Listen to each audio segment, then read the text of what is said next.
Yung pong position ng buwan ay lumapit po sa Earth.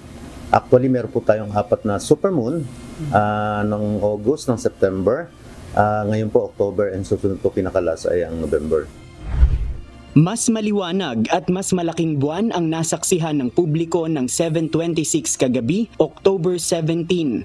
Ayon sa Pag-asa, ito ang tinatawag na perigee, kung saan mas malapit ang distansya ng buwan sa mundo. Sa common na termino, ito ang tinatawag na supermoon. Ngayong taon, 4 na supermoon ang makikita ng publiko. Ang supermoon kagabi ang pangatlo ngayong taon at pinakamaliwanag sa 4 ngayong 2024. Ang susunod na supermoon ay masasaksihan ng publiko sa full moon ng Nobyembre. Yun pong na-witness ng ating mga kababayan kagabi ay ang pinakamaliwanag at ang pinakamalaki sa 4 na supermoon na aking nabanggit.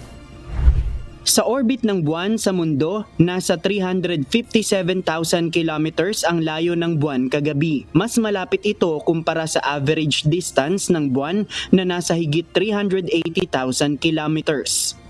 Kumpara sa mga regular full moon, ang na-witness natin mga kababayan kagabi ay may lumaki ng about mga 7% kumpara sa regular full moon.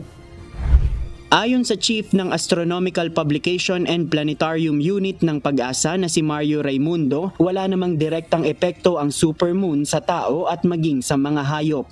Ang maaari lang anyang maging epekto nito ay sa tubig, kung saan nagkakaroon ng high tide sa mga dagat na mas mataas ang level kaysa sa mga regular na full moon. JP Nunez, UNTV, News and Rescue. Diyos ang aming sandigan, serbisyo publiko ang aming pinahahalagahan.